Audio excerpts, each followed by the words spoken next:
Hey Jets fans, how you doing? This is Jets Chaos with Jeremy, and we have a couple of things to talk about today. We have some needs on this team. Joe Douglas is not done yet. That's right, I said it, he's not done yet. Look, I'm really excited about some of the players we added, and I think that we're ready to take the next step, but there are some things that we're leaving undone that could put us in a bad position and leave us with less wins than we desire. And my number one positional need is a swing tackle. I like Becton. I think he's ready to go and resume a great career. I like George Fent. He had a great year last year, and I think he's going to come in great this year. I love that they're competing for the left tackle spot. I love competition. I think they both are going to come in ready to go, and they're both going to work hard, and they're both going to be very solid players for us. But the reality is, how often do tackles play all 17 games, especially for the Jets? How many times have we experienced that? The backup position, who you bring in case one of those guys go down for a game, 2 games, 3 games, whatever it is, you want to still be able to be competitive. You still want to protect your quarterback. You still want to keep a running game going if you've established a strong running game as a team. You don't want to say goodbye to all that because you don't have anybody to bring in you can trust. Now, I like the selection of Max Mitchell in the draft. I think there's a chance he can even be a potential starter someday. Certainly a solid backup. But his rookie year, I don't want to put all of that on his hands yet. I'd rather have a veteran come in. We know that we were speaking to Riley Reef. That would not be a bad thing for us. There also might be some other salary cap casualties as camp moves forward. We'll find out, but I think that's a position we need to focus on above all else. Second is linebacker. I think we definitely need to bring in more help at linebacker.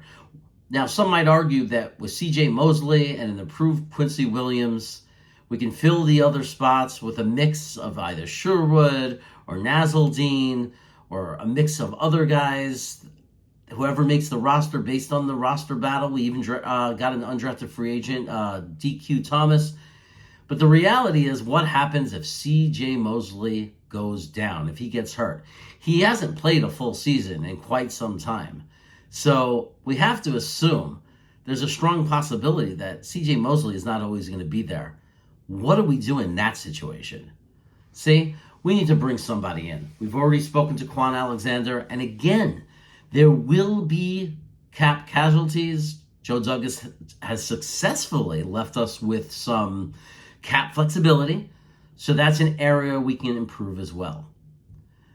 The other position I could think about that it's not a tremendous need per se, but it wouldn't be a bad idea if, and this could definitely happen because of roster cuts, we can get a big-bodied defensive tackle, a good run-stopping tackle.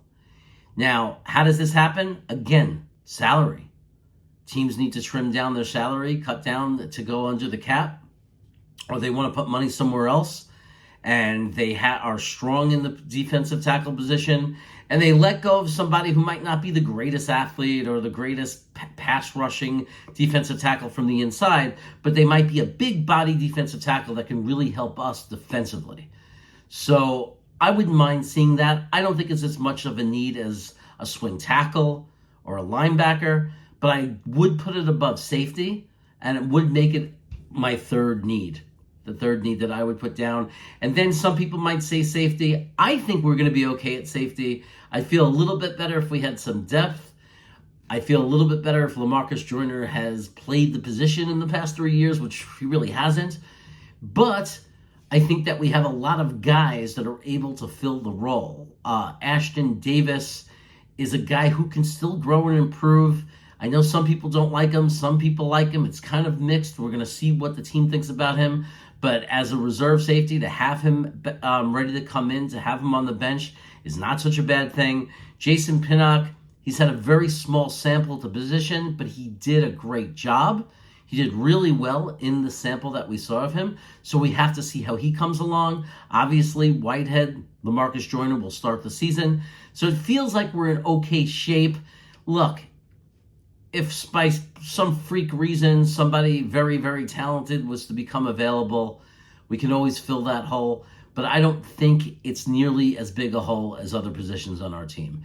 Anyway, do you agree? Put in the comment section who you think we need to add to this team before week 1.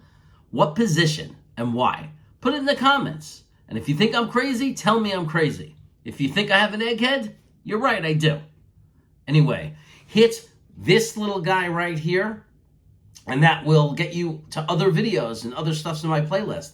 If you hit this guy right here, the round Mr. Clean looking guy right here, you can subscribe to my channel, which was greatly appreciated if you want more content like this. Take care, Jets fans. We'll see you soon.